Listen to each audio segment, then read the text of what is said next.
এবং হাদিসকে কেন্দ্র করেই আজকের এই খুতবা সমাপ্ত করব ইনশাআল্লাহ তাআলা।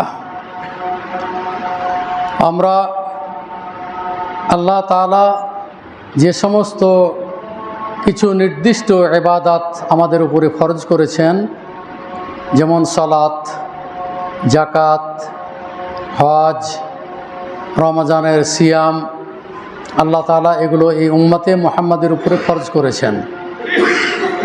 সেই হিসাবে আমাদের উপরে যখন থেকে রমজান শুরু হয়েছে তখন থেকে এই ফরজিয়াত, ফরজ জিনিস আদা করার জন্য সারা বিশ্বের মুসলিম তারা কি আপ্রাণ চেষ্টা করতেছে এবং যথাসাধ্য তারা তাদের শক্তি অনুযায়ী বিভিন্ন রকমের দান, খায়রাত, কল্যাণকর কাজ তারা সম্পাদন করছে।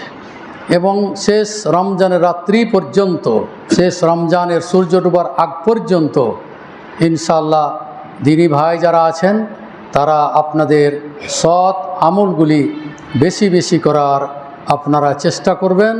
আল্লাহ তাআলা আপনাদের ইবাদতকে ইনশাআল্লাহ কবুল করে নেবেন। আজকে শেষ দশক সম্পর্কে আলোচনা করব ইনশাআল্লাহ তাআলা। শেষ দশকের ফজিলত, করণীয়, বর্জনীয় এবং ইতিকাফ সম্পর্কে আলোচনা করব বিইজনিল্লাহি তাআলা। আমি আপনাদের সামনে যে আয়াতটি তেলাওয়াত করেছি, আল্লাহ তাআলা বলতেছেন, ইন্না আনজালনাহু ফি লাইলাতিল কদর ওয়া মা আদরাকা মা লাইলাতুল কদর লাইলাতুল কদরে খায়রুম মিন আলফি শাহর। আমি একে অর্থাৎ কোরআনকে আমি অবতীর্ণ করেছি কদরের রাত্রে, মহিমান্বিত রজনীতে। তোমরা কি জানো মহিমান্বিত রজনী কোনটি? তিনি বললেন যে মহিমান্বিত রজনী হচ্ছে 1000 মাস থেকে ইবাদত করার চেয়েও উত্তম।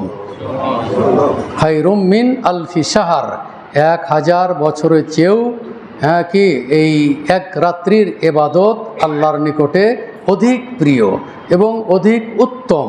সুতরাং এই উত্তম জিনিস আমরা গ্রহণ করার জন্য প্রস্তুত হয়েছি ইনশাআল্লাহ তাআলা এবং এর মাধ্যমে আমরা আল্লাহর নৈকট্য অর্জন করব ইনশাআল্লাহ তাআলা।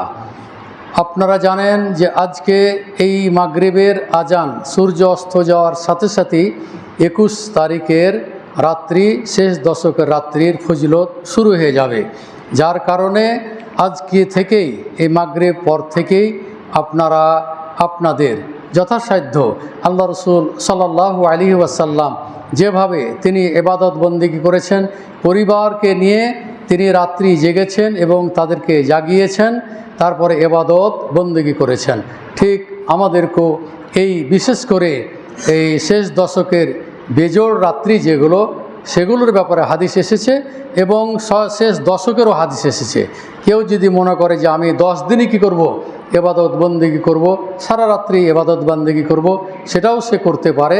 তাহলে লাইলাতুল কদর নিয়ে আমাদের মধ্যে যে দ্বিধাদ্বন্দ্ব রয়েছে যে সৌদি আরবে হবে জোড়, আমাদের হবে বিজোড়, অথবা তাদের হবে বিজোড়, আমাদের হবে জোড়, তাহলে লাইলাতুল কদর আমরা কিভাবে পাবো? এখানে ওলামারা সমাধান দিয়েছেন যে নিজ নিজ দেশের সেটিতেই বিজোড় রাত্রি, সেগুলিতে ইবাদত বন্দেগী করবে। আর অন্যরা বলেছেন যে শেষ দশকে যদি ইবাদত বন্দেগী করে তাহলে যে কোনো রাত্রিতে আল্লাহ তাআলা লাইলাতুল কদরের যে ফজিলত সেটা হয়তো সে পেয়ে যাবে। তো যা হোক, আমরা চেষ্টা করব আল্লাহ রসুলের হাদিসের দিকে আমরা লক্ষ্য করে আমাদের ইবাদত বন্দেগীগুলো করার আমরা চেষ্টা করব। যেমন আয়েশা রাদিয়াল্লাহু তাআলা আনহা বলছেন যে আল্লাহ রসুল সাল্লাল্লাহু আলাইহি সাল্লাম বলছেন, ক্বাল তাহাররাউ লাইলাতুল কদরে ফিল বিত্রে মিনাল আশরিল আওয়াখির মিন রমাজান। তিনি বলতেছেন যে তোমরা রমজানের বিজোড় রাত্রিগুলোতে কী করো? লাইলাতুল কদর অনুসন্ধান করো। তাহলে বেজোড় রাত্রি, বেত্র শব্দের অর্থ হলো বেজোড়, তো বেজোড় রাত্রিগুলিতে তোমরা কী করো? লাইলাতুল কদর অনুসন্ধান করো। বেজোড় রাত্রি বলে 21 রাত্রি, যেমন আজকে 20 তারিখ, আজকে সূর্য ডোবার সাথে সাথেই এই রাত্রি যে ইবাদত বন্দেগী করবেন এটা হলো 21 রাত্রি। তারপর আসবে 23, তারপরে 25, তারপরে 27, তারপরে 29, এগুলো হলো কি? বিজোড় রাত্রি। আর যারা মনে করবেন যে আমরা শেষ দশকেই কী করবো, ইবাদত বন্দেগী করব, তাহলে আজকে থেকে নিয়ে একবারে রমজানের শেষ পর্যন্ত আপনারা কী করবেন, ইবাদত বন্দেগী করবেন। আল্লাহ রসুল সাল্লাল্লাহু আলাইহি ওয়াসাল্লাম বলছেন, ওয়ালিল্লাহি উতাকাউ মিনান নার ওয়া যালিকা ফি কুল্লি লাইলাতিন ফি রমাদান।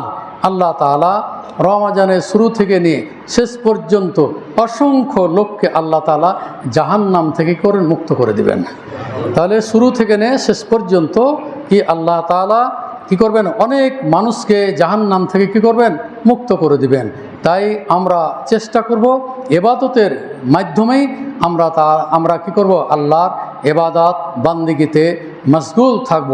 যেমন আল্লাহ রসুল সাল্লাল্লাহু আলাইহি ওয়াসাল্লাম বলছেন, আসিয়ামু জুন্নাতুন ওয়াস সাদাকাতু তুতফিউল খাতিয়া কামা ইউতফিউল মাউ আন-নারা। আল্লাহ রসুল সাল্লাল্লাহু আলাইহি ওয়াসাল্লাম বলছেন যে সিয়ামটা হচ্ছে ঢাল স্বরূপ, মানে যুদ্ধক্ষেত্রে যেমন ঢাল হাতে করে নিয়ে যেমন শত্রুদের আত্মরক্ষা করে, জীবন বাঁচার চেষ্টা করে, ঠিক আল্লাহ রসুল সাল্লাল্লাহু আলাইহি সাল্লাম বলছেন সিয়ামের মাধ্যমেও কি জাহান্নাম থেকে সে কি করবে, ওই সিয়ামটা হবে ঢাল স্বরূপ, তাকে জাহান্নামে নিক্ষেপ হতে দিবে না। এইটা হলো কি সিয়ামের ফজিলত। এরপরে হচ্ছে অসাদাকা, এবং দানটা হচ্ছে তুতফিউল খাতিয়া, এবং দান করলে মানুষের কি পাপ কি হয়ে যায়, মিটে যায়। কামা ইউতফিউল মাউ আর নারা, যেমনভাবে পানি আগুনকে কি করে, নিভিয়ে দেয়, মিটিয়ে দেয়। সুতরাং দানের মাধ্যমে কি হয়, আল্লাহ তাআলা পাপ রাশিকে কি করে দেন, ক্ষমা করে দেন, পাপ রাশিকে আল্লাহ তাআলা কি করেন, মিটিয়ে দেন। আল্লাহ রসুল সাল্লাল্লাহু আলাইহি ওয়াসাল্লাম অন্য একটা হাদিসে বলতেছেন যে আল্লাহ রসুল বলছে, ইন্না হাযা শাহর কাদ হাদারাকুম, এই যে রমজান মাস তোমাদের নিকটে উপস্থিত হয়েছে, ফিহে লাইলাতুন, এই রমজানের মধ্যে এমন একটি রাত্রি আছে যে খায়রুম মিন আলফি শাহর, এবং সেটি হচ্ছে হাজার মাস চেয়েও উত্তম।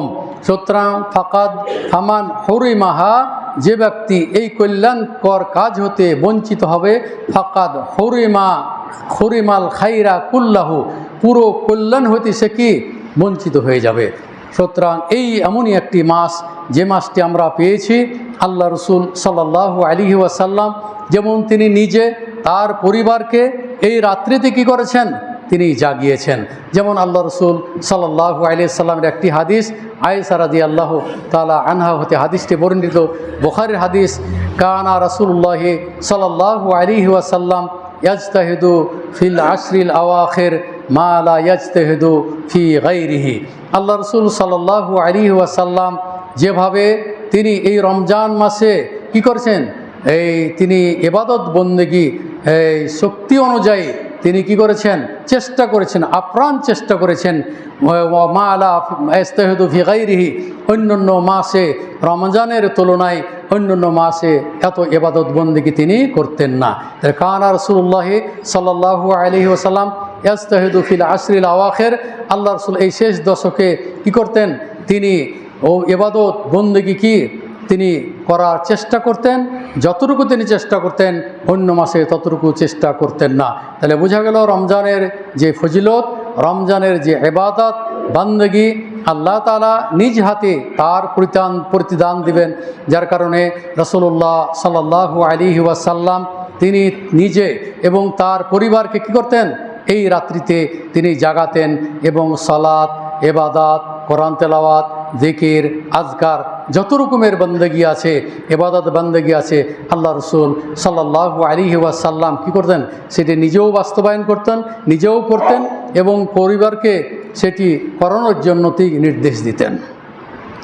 তো আল্লাহ রসুল সাল্লাল্লাহু আলাইহি ওয়াসাল্লাম আপনারা জানেন যে কামা রাসূলুল্লাহ সাল্লাল্লাহু আলাইহি ওয়াসাল্লাম তিনি কী করতেন, রাত্রি জাগতেন। এমনকি হাত্তা তাওয়াররামাত কাদামাহু, ইবাদত করতে করতে আল্লাহ রসুল সাল্লাল্লাহু আলাইহি ওয়াসাল্লামের পা দুটি ফুলে যেত।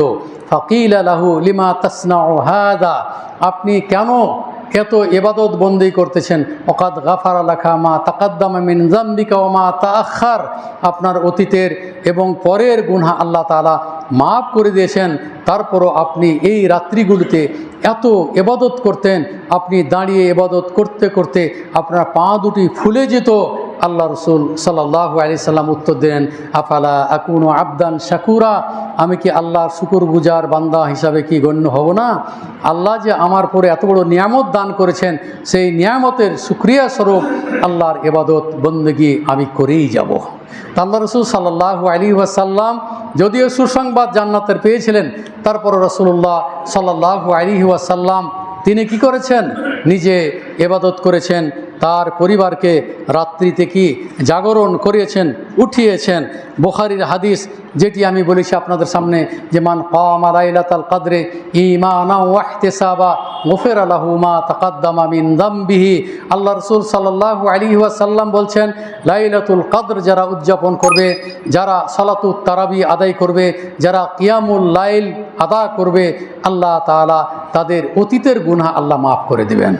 আমরা এই মসজিদে আপনারা জানেন যে আমরা শুরু থেকে নিয়ে আমাদের এখানে মা বোন, অসংখ্য মা বোন এখানে উপস্থিত হয়ে তারাও সালাতুত তারাবি আদায় করে। এখানকার যারা মুসল্লি তারাও কিন্তু আলহামদুলিল্লাহ, তারাও এখানে সংখ্যার দিক দিয়ে অনেকেই, আমাদের কিন্তু মুসল্লির সংখ্যা কিন্তু কমে নাই। কমার একটাই কারণ হলো, যেহেতু স্কুল মাদ্রাসাগুলি ছুটি হয়ে গেছে আগেই, যার কারণে অনেক পরিবার পরিজন নিয়ে দেশের বাড়িতে তারা চলে গিয়েছেন, যার কারণে সংখ্যায় কিছু কম হলেও যারা শুরু করেছিলেন আলহামদুলিল্লাহ শেষ পর্যন্ত তারা এখনও কিন্তু এখানে তারা সালাত আদায় করতে আসেন। আমিও নিয়মিত এখানে আসি। ইনশাল্লাহ সামনেও যে আরও 10 দিন আছে, ইনশাল্লাহ চেষ্টা করব আপনাদের সাথে থাকার এবং আপনাদেরকে নিয়ে সালাত আদায় করার আমরা চেষ্টা করব ইনশাআল্লাহ তাআলা। উদ্দেশ্য একটাই, যে এই রমজান মাস এমনই একটি মাস যে মাসে মানুষরা সিয়াম পালন করে, এদের জন্য একটি খাস দরজা আছে। আল্লাহ রসুল সাল্লাল্লাহু আলাইহি সাল্লাম বলছেন, লিল জান্নাতে আবওয়াবুন, জান্নাতের মধ্যে এই অনেকগুলো দরজা আছে, মিনহা বাবুন ইউসাম্মা আর রায়্যান, এমনই একটি দরজার নাম আছে যে লা ইয়াদখুলুহু ইল্লা সায়িমুন, শুধুমাত্র যারা রোজাদার, যারা সিয়াম পালনকারী, তারা ব্যতিরিক্ত এই দরজা দেওয়ার কেউ প্রবেশ করতে পারবে না। তাহলে সাইমদের জন্য, রোজাদারদের জন্য আল্লাহ তাআলা কি করেছেন? নির্দিষ্ট একটি জান্নাতের গেট তিনি তৈরি করে রেখেছেন, যেখানে শুধুমাত্র যারা সায়েম, যারা রোজাদার, তারা সেখানে প্রবেশ করবে। যখন তারা প্রবেশ করবে ফাউগলিকা, তারপরে দরজাটা কী করা হবে? বন্ধ করে দেওয়া হবে। তার মানে ওখান দিয়ে আর কেউ প্রবেশ করতে পারবে না। তাহলে বিশেষ মেহমান আপনারা, যারা সিয়াম পালনকারী, যারা সৎ আমলকারী, যারা দান সাদকা খায়রাত জাকাত প্রদানকারী, আল্লাহ তাআলা এদের জন্য অনেকগুলো দরজা কিন্তু কি তৈরি করে রেখেছেন। জাকাতের দরজা, সেখান থেকে ডাকবে। দানের দরজা, সেখান থেকে আহ্বান করবে। তারপরে জিহাদের দরজা, জিহাদের দরজা থেকে তাকে জিহাদকারীকে আহ্বান করবে। এবং দানকারীর দরজা থেকে দানকারীকে এটা কি আহ্বান করবে। তারপরে শেষ হাদিসের যে অংশটুকু, রাসূলুল্লাহ সাল্লাল্লাহু আলাইহি ওয়াসাল্লামকে প্রশ্ন করা হয়েছিল যে এই সমস্ত গুণাবলী যার মধ্যে আছে, সে কে? তো আল্লাহ রাসূল সাল্লাল্লাহু আলাইহি ওয়াসাল্লাম বললেন, আরজু আন তাকুনা মিনহুম, আমি আশা করছি তুমি, মানে আবু বকর রাদিয়াল্লাহু তাআলা আনহু বলছেন যে আমি আশা করতেছি তুমি সেই ব্যক্তি, তুমি সেই ব্যক্তি। যেহেতু আবু বকর রাদিয়াল্লাহু তাআলা আনহু কি করেছেন? আল্লাহ রাসূল সাল্লাল্লাহু আলাইহি সাল্লামের প্রত্যেকটা আহ্বানে কি করেছেন? সাড়া দিয়েছিলেন। এবং এই দুনিয়াকে পরিত্যাগ করে, পরিবারকে পরিত্যাগ করে তিনি আল্লাহর পথে কি করেছেন? ব্যয় করেছেন। এই যে ঘটনা আপনাদেরকে বললাম, যে উমর বলছে আজকে আবু বকরকে পিছনে ফেলবই দানের ক্ষেত্রে। উমর এসে বললো যে আমি অর্ধেক সম্পদের মাল আমি আল্লাহর পথে দিয়ে দিলাম। তখন বললে তুমি তোমার পরিবারের জন্য কি রেখে গেলে? আবু বকর আসলেন। আবু বকর বলছে আমার পুরো সম্পদকে কি করে আল্লাহর পথে আমি ব্যয় করে দিলাম। তা আল্লাহ রাসূল সাল্লাল্লাহু আলাইহি ওয়াসাল্লাম বলছে তাহলে তোমার পরিবারের জন্য তুমি কী রাখলে? বলছে লিল্লাহি ওয়া লির রাসূল, আল্লাহ এবং আল্লাহ রাসূলের উপর আমি ন্যস্ত করে দিলাম আমার পরিবারকে। তাহলে এরা কত বড় আস্থাশীল ছিলেন এবং তারা কত বড় ঈমানদার ছিল যে এই দুনিয়াকে তারা পরিত্যাগ করে দিয়েছে, পরিবার পরিজনকে তারা ছেড়ে দিয়েছে এবং আল্লাহর পথেই তারা কি করেছে? ব্যয় করেছে। আমাদেরও মাঝে আশা করছি যে এই ধরনের দাতা, এই ধরনের দানশীল কিয়ামত পর্যন্ত ইনশাআল্লাহ অব্যাহত থাকবে ইনশাআল্লাহ তাআলা।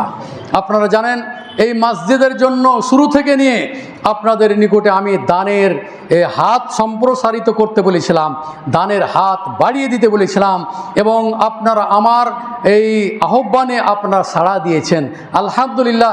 শেষ পর্যন্ত আমি বলেছিলাম যে আপনাদের নিকটে আমি দাবি করেছিলাম, বাকি দাবিগুলো মোটামুটি পূরণ হয়ে গেছে, তবে কিছু খামতি আছে। যেহেতু লাগবে 90,000, সেখানে হয়তো আমরা পেয়েছি 60,000। যেখানে লাগবে হয়তো 78,000, সেখানে হয়তো আমরা পেয়েছি 45,000। যেখানে হয়তো লাগবে 50,000, সেখানে আমরা পেয়েছি 20,000।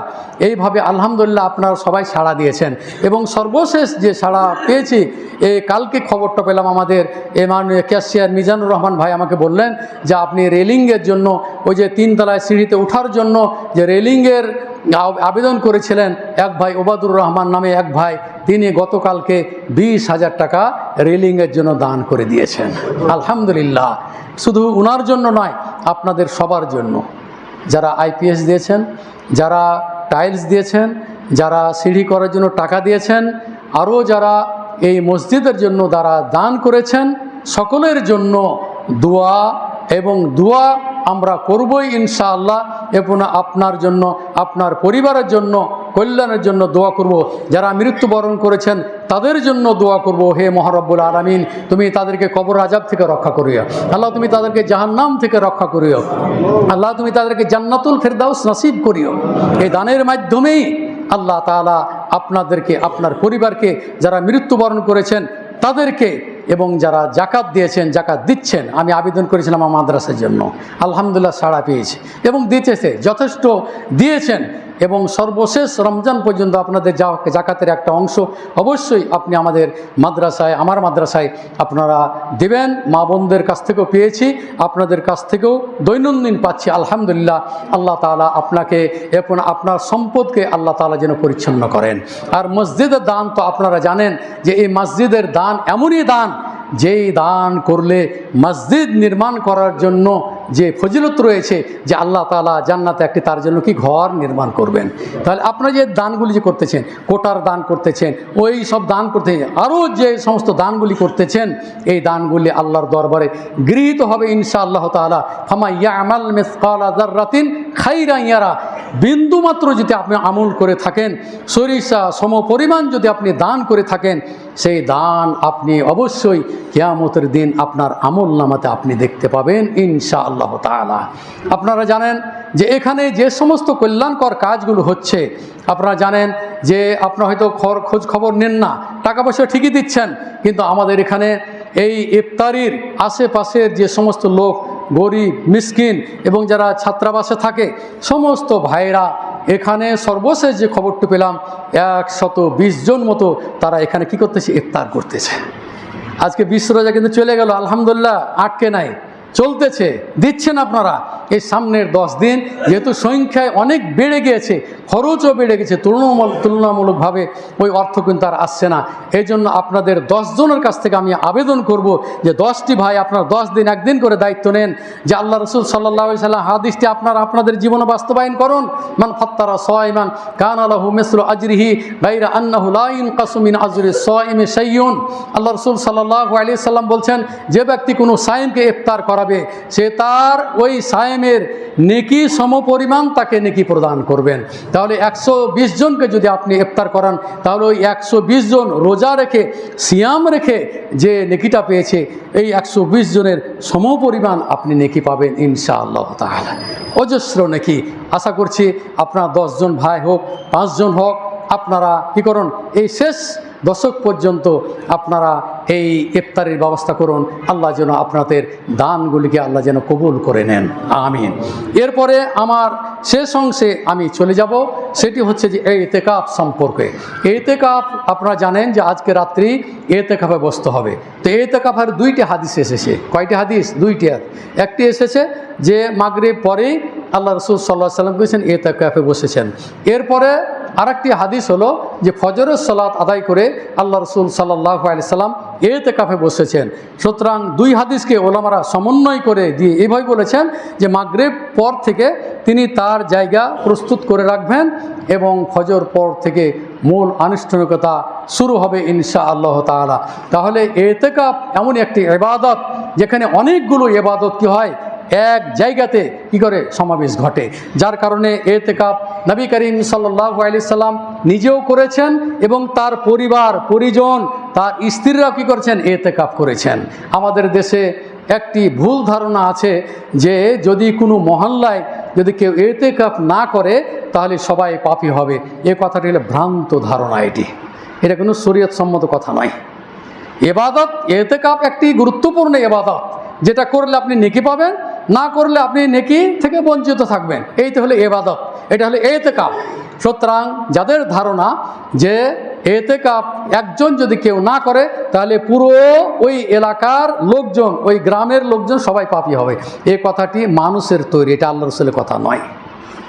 তাহলে এতেকাফ করার ব্যাপারে আল্লাহ রাসূল সাল্লাল্লাহু আলাইহি ওয়াসাল্লাম এসেছে যে এতেকাফ আমাদেরকে করতে হবে। এতেকাফ করলে কি কি ফজিলত সেগুলো আপনাদের সামনে আমি তুলে ধরার চেষ্টা করব, এবং এতেকাফ করার কতগুলো শর্ত আছে সেগুলো আপনাদের পূরণ করতে হবে। যেমন মহিলারা, আমাদের দেশে একটি প্রথা আছে, গ্রাম অঞ্চলে গেলে কিন্তু হয়ে থাকে, কারা যে ফতোয়াগুলো দিয়েছে আমরা নিজেরাও জানি না। তারা বলে যে মহিলারা বাড়িতে এতেকাফ করলেও এতেকাফ হয়ে যাবে, অথচ আল্লাহ রাসূল সাল্লাল্লাহু আলাইহি সাল্লাম বলছেন লা ইতিকাফা ইল্লা ফি মসজিদিন জামিইন। এতেকাফ জামে মসজিদ ছাড়া হবে না, এতেকাফ জামে মসজিদ ছাড়া হবে না, এটা আল্লাহ রাসূলের কথা। আবু দাউদের হাদিস 24-17 নম্বর হাদিস, আল্লাহ রাসূল বলছেন লা ইতিকাফা, এতেকাফ হবে না ইল্লা ফি মসজিদিন জামিইন, জামি মসজিদ ছাড়া। সুতরাং মা বোন যারা, যদি আপনারা এতেকাফ করতে চান তাহলে যদি আপনার জন্য শর্ত আছে, 1 নম্বর শর্ত হলো প্রথমত স্বামীর অনুমতি লাগবে, যে আপনাকে স্বামী এতেকাফ করার অনুমতি দিয়েছেন কিনা। যেমন নফল সিয়াম পালন করার ক্ষেত্রে যদি স্বামী অর্ডার দেয় তাহলে মহিলারা কি করবে, ওই নফল সিয়াম পালন করবে। নফল সিয়াম পালন স্বামীর অনুমতি ছাড়া পালন করতে পারবে না। অনুরূপভাবে এতেকাফ সেটি হলো স্বামীর অনুমতি লাগবে, এটা হলো 1 নম্বর। 2 নম্বর হলো যে নিরাপত্তার কি থাকা বিধান থাকতে হবে। যদি নিরাপত্তা থাকে তাহলে ওই মহিলা মসজিদে এতেকাফ করবে, এবং স্বামীর যদি অনুমতি থাকে তাহলে কি করবে, সে এতেকাফ করবে, না তো এতেকাফ করার কোনো প্রয়োজন নেই। বাড়িতে বসে বসে বহু ইবাদত বন্দেগী আছে, সেগুলো সে কী করবে, বাস্তবায়ন করবে, তাহলে সে নেকি পাবে ইনশাআল্লাহ তাআলা। মসজিদে এতেকাফ করতে হবে, তার দলিল হলো সূরা বাকারার 187 নম্বর আয়াত। আল্লাহ তাআলা বলতেছেন ওয়ালা তুবাশিরুহুন্না ওয়া আনতুম আকিফুনা ফিল মাসাজিদ। আল্লাহ রাসূল সাল্লাল্লাহু আলাইহি সাল্লাম বলছেন যে মসজিদে এতেকাফ করা বা রত অবস্থায় তোমরা স্ত্রীদের সাথে মিলামেশা করিও না, কারণ এই শেষ দশক যেটি সম্পূর্ণ পরিবার থেকে বিচ্ছিন্ন থাকতে হবে, নিজকে বিচ্ছিন্ন করে রাখবে, এবং বিশেষ প্রয়োজন ছাড়া সে কি বাইরে যাবে না, বাইরে যাবে না। আল্লাহ রাসূল সাল্লাল্লাহু আলাইহি সাল্লাম এতেকাফ অবস্থায় সাফিয়া বিনতে হুয়াইস তিনি এসেছিলেন। এসে আল্লাহ রাসূল সাল্লাল্লাহু আলাইহি সাল্লাম তিনি মসজিদের কী করলেন, মাথাটা বের করে দিলেন, আল্লাহ রাসূলের সিধা করে দিয়েছিলেন, অথবা চাটাই দিতে এসেছিলেন। এইভাবে বিশেষ প্রয়োজনে সে সাক্ষাৎ করতে পারে, কিন্তু স্ত্রীর সাথে মিলামেশা করা যাবে না। এমনকি আল্লাহ রাসূল রাস্তাও কি তাকে পার করে দিয়েছিলেন। তো এই ইবাদত যেটা করতে হবে সেটি হলো সম্পূর্ণ পরিবার থেকে আলাদা হয়ে থাকতে হবে, ইবাদত বান্দেগী করতে হবে। দেখা যায় অনেক মসজিদ, আমাদের এখানেও দেখেছি, যে যারা এতেকাফে বসেন তারা কিন্তু গল্প করে, তারা বসে গল্প করে, কিন্তু এতেকাফ হবে না গল্প করলে। ওখানে এতেকাফে গল্প করা চলবে না, আপনি যতই দিনই আলোচনা করেন না, ওই সময়টায় আপনাকে আলাদাভাবে সম্পূর্ণ সেপারেট করে ওখানে আপনি কোরআন তেলাওয়াত করবেন, আপনি সালাত আদায় করবেন, আপনি জিকির করবেন, আপনি দোয়া করবেন, আরও অন্যান্য যতগুলো ইস্তিগফার আছে, ক্ষমা প্রার্থনা, দোয়া আছে, সেগুলো আপনি বসে বসে পুরো এই সময়টা আপনি কাটাবেন। কিন্তু দেখা যায়, আমি নিজে দেখেছি যে গল্প করতেছি, আমি যখন মসজিদে ঢুকি কোনো তাই শেষ দশকে, তখন যে সমস্ত ভাইরা এতেকাফে ছিলেন দেখেছি গল্প করতেছে। তাহলে গল্প করলে কিন্তু এতেকাফ হবে না, আপনাদেরকে আবারও বলতেছি। তাহলে এতেকাফ আমরা মসজিদই করব, এবং মা বোন যারা ইচ্ছা পোষণ করেছেন, যদি নিরাপত্তা থেকে স্বামীর অনুমতি থাকে তাহলে মসজিদে করবেন, নাহলে বাড়িতে কোনো এতেকাফ হবে না। এই যে আপনাদের হাদিস বলেন যে লা ইতিকাফা ইল্লা ফি মসজিদিন জামিইন, জামি মসজিদ ছাড়া কোনো এতেকাফ হবে না। আবু দাউদের হাদিস বললাম যে 24-73 নম্বর হাদিস। এরপরে আলবানী রাহিমাহুল্লাহ তাআলা উনি হাদিসগুলোর ব্যাখ্যা করে বলেছেন জালা ইউশরাউ ইল্লা ফিল মাসাজিদ, এতেকাফ মসজিদ ছাড়া, মসজিদে জামে শব্দ, জামে মসজিদ ছাড়া এতেকাফ করার কোনো বিধান নেই। আল্লাহ রাসূল সাল্লাল্লাহু আলাইহি সাল্লাম নিজে এতেকাফ করেছেন। কানান নবী সাল্লাল্লাহু আলাইহি ওয়াসাল্লাম ইয়াতাকিফু ফি কুল্লি রমাদান ফিল আশরিল আওয়াখির মিন রমাজান। আল্লাহ রসুল সাল্লাল্লাহু আলাইহি সাল্লাম শেষ দশকে কী করেছেন, প্রত্যেক রমজানে তিনি 10 দিন কী করেছেন, ইতিকাফ করেছিলেন। ফাল্লাম্মাল আম আল্লাজি কুবিজা ফিহে, যে বছর আল্লাহ রসুল সাল্লাল্লাহু আলাইহি সাল্লাম মৃত্যুবরণ করেছিলেন সেই মাসেই শুধুমাত্র তিনি কি ছিলেন 20 দিন ইতিকাফ করেছিলেন। এটি এর হাদিস আপনার বুখারীর হাদিস, মুসলিমের হাদিস, অন্যান্য সুনান গ্রন্থেও কি এ ব্যাপারে হাদিস এসেছে। সুতরাং ফাল ইতিকাফ মিনাল ইবাদাত, ফাল ইতিকাফ মিনাল ইবাদাত, তাহলে ইতিকাফটা হচ্ছে একটা বিশেষ ইবাদত। আল্লাতী তুজমাউ কাসীরাম মিনাত তাআত মিনাত তিলাওয়া ওয়াস সালাহ ওয়াজ যিকর ওয়াদ দুআ ওয়া গায়রিহা। এখানে হলো যে ইতিকাফ হচ্ছে একটি বিশেষ ইবাদত। সেই ইবাদতটা কি, সেখানে অনেকগুলো ভালো কাজ কি করে একত্রিত হয়, ভালো কাজের কি সমারোহ ঘটে। যেমন একটি হলো তেলাওয়াত, তেলাওয়াত আপনাকে যথাসাধ্য তেলাওয়াত করতে হবে, কোরআন পড়তে হবে, ইতিকাফে বসে কোরআন তেলাওয়াত করতে হবে। আল্লাহ রাসূল বলছেন যে ইকরাউল কোরআন ফাইন্নাহু ইয়াতি ইয়াউমাল কিয়ামাতি শাফিআন লি আসহাবিহি, বলছে তোমরা কোরআন তেলাওয়াত করো এবং এই কোরআন কিয়ামতের দিন তোমার জন্য কি করবে, সুপারিশ করবে। তাহলে আপনি যে কোরআন তেলাওয়াত করবেন এখানে বসে বসে, এই কোরআনই আপনার জন্য কি করবে, কিয়ামতের দিন আপনার জন্য কি করবে, সুপারিশ করবে। এবং এই সিয়ামও আপনার জন্য কি কিয়ামতের দিন কি করবে, কি সুপারিশ করবে। আল্লাহ রাসূল সাল্লাল্লাহু আলাইহি ওয়াসাল্লাম বলছেন আসিয়ামু ওয়াল কুরআনু ইয়াশফাআনি লিল আবদি ইয়াউমাল কিয়ামা, বলে কিয়ামতের দিন বান্দার জন্য এই সিয়াম এবং কোরআন কি করবে, সুপারিশ করবে। ইয়াকুলু সিয়াম হে রব ইন্নী মানাআতুহু তুআম ওয়াশ শাহওয়াত বিন নাহার, হে আমার প্রভু, হে আমার রব, এই বান্দাকে আমি দিনের বেলায় খাওয়া থেকে এবং কি প্রবৃত্তি হতে আমি তাকে কিছু বারণ করেছি, আমি তাকে নিষেধ করেছি। ফাশফি'নি ফিহি, হে আল্লাহ তুমি আমার সুপারিশ কবুল করো। ওয়া ইয়াকুলুল কোরআন, কোরআন বলবে আই রব ইন্নী মানাতুহু নাওমা বিল লাইলে ফাশফি'নি ফিহি, হে আল্লাহ এই বান্দা সারা রাত্রি জেগে জেগে কোরআন তেলাওয়াত করেছে, সুতরাং আপনি তার কি করুন, আপনি সুপারিশ কবুল করুন। হাদিসের শেষাংশে যেটা এসেছে ফায়ুসাফফাআনে, উভয়েরই কী করা হবে, সুপারিশ কবুল করা হবে। আলহামদুলিল্লাহ। তাহলে এখানে বসে বসে কোরআন তেলাওয়াতই করতে হবে, তারপরে সালাত আদায় করবেন। এরপরে সালাত যদি আপনি তারাবির সাথে পড়ে থাকলে আর প্রয়োজন না, অন্য ইবাদত করবেন। আর যদি মনে করেন যে আমি কি করব, ওখানে বসে বসে আমি সালাত আদায় করব, আপনি শেষ রাতিতে সেটাও করতে পারেন। কারণ ইয়ানজিলু রব্বুনা, আল্লাহ তাআলা দুনিয়ার আসমানে কি করেন, শেষ রাত্রিতে অবতরণ করেন। তারপরে হালমিন সাইলিন, কেউ কি আছে আমার কাছে কিছু চাইলে আমি তাকে প্রদান করব। হালমিন মুস্তাগফিরিন, কেউ যদি ক্ষমা প্রার্থী থাকো, যদি ক্ষমা চাও ফাগফির লাহু, আমি তাকে ক্ষমা করে দেব। তাহলে এগুলো হলো ফজিলত। সুতরাং আমরা যে যেখানে আছি না কেন, আমরা এই শেষ দশকের আমরা মূল্যায়ন করব এবং যথাসাধ্য আমরা আমাদের ভালো কাজ যেগুলো সেগুলো আমরা, আর মাত্র 10 দিন আছে, আপনারা এই 10 দিনে আপনাদের ভালো কাজগুলি সম্পাদন করার আপনারা চেষ্টা করুন।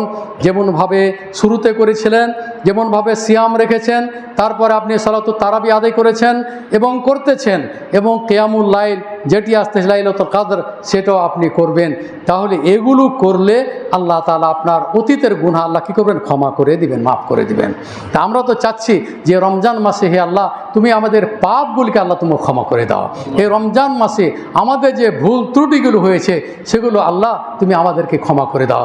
আজকে মাগরিব পর থেকেই আপনারা বিশেষ একটি দোয়া আছে, সেই দোয়াটি আপনারা পড়বেন। আল্লাহুম্মা ইন্নী আফুউন তুহিব্বুল আফওয়া ফাআফু আন্নি, হে আল্লাহ নিশ্চয় তুমি কি ইন্নাকা আফুবুন, তুমি ক্ষমা করতে পছন্দ করো, সুতরাং তুমি আমায় কি করো, ক্ষমা করে দাও। আল্লাহুম্মা ইন্নাকা আফুবুন, তুমি কি করো, ক্ষমাশীল, তুমি ক্ষমা করতে ভালোবাসো, সুতরাং তুমি আমায় ক্ষমা করে দাও। আল্লাহুম্মা ইন্নাকা আফুবুন তুহিব্বুল আফওয়া ফাআফু আন্নি, আল্লাহ তুমি আমাকে ক্ষমা করে দাও। এই দোয়াগুলো আপনারা বেশি বেশি করে পড়বেন। লা ইলাহা ইল্লাল্লাহ, এই জিকিরটা সর্বদাই পড়বেন। আফজালু যিকরে লা ইলাহা ইল্লাল্লাহ, এই সর্বোত্তম জিকির সেটা হচ্ছে কি লা ইলাহা ইল্লাল্লাহ সুবহানাল্লাহি বিহামদিহি। দিনে 100 বার করে আপনারা পাঠ করবেন। আল্লাহ তাআলা আপনাদের অনেক পাপ রাশিকে আল্লাহ তাআলা কী করবেন, ক্ষমা করে দেবেন। লা ইলাহা ইল্লাল্লাহু ওয়াহদাহু লা শারীকা লাহু লাহুল মুলকু ওয়া লাহুল হামদু ওয়া হুয়া আলা কুল্লি শাইইন কাদির। এই দোয়াটি কেউ যদি 100 বার পাঠ করে তাহলে 10টি গোলাম আজাদ আগের যুগে যেটি অসংখ্য নেকি, সে নেকি আপনি পাবেন। 100টি পাপ আল্লাহ তাআলা মোচন করে দেবেন, 100টি নেকি আল্লাহ তাআলা লিপিবদ্ধ করবেন, এবং সেই দিন শয়তান আপনার কোনো ক্ষতি করতে পারবে না ইনশাআল্লাহ তাআলা। তাহলে এই দোয়াগুলো আপনারা বেশি বেশি করে পড়ুন, দান সাদকা অব্যাহত রাখুন, এগুলো আপনারা কোনো ক্রমেই বন্ধ করবেন না। আপনাদের দানের হাত সর্বদাই সম্প্রসারিত করে রাখুন, এবং এই রমজান পর্যন্ত আফসালুস সাদাকা সাদাকাতুন ফি রমাদান, সর্বোত্তম দান রমজান মাসের দান। সুতরাং এই মাসে আপনারা বেশি বেশি করে যথাসাধ্য আপনারা দান করার চেষ্টা করুন। আমাদের মসজিদের যে বাকি কাজটি আছে, আমি এই কয়েকদিন আপনাদের কাছে বেশি বেশি করে দান কামনা করব, দান চাইব। আর একটি মাত্র রমজান এই জুমা আছে, সেই জুমা তো আপনাদের কাছ থেকে আমরা দান গ্রহণ করব। আমাদের মসজিদের বাকি যে কাজগুলি আছে, এই যে সিঁড়ির কাজ, রেলিংয়ের, তারপরে টাইলসের, আরও যে বাকি কাজগুলো আছে, আপনারা অবশ্যই আপনাদের দানের হাত সম্প্রসারিত করুন। আল্লাহ যেন আপনাদের দানগুলিকে কবুল করে নেন। আমিন। ওয়া আখিরু দাওয়ানা আনিল হামদুলিল্লাহি রাব্বিল আলামিন।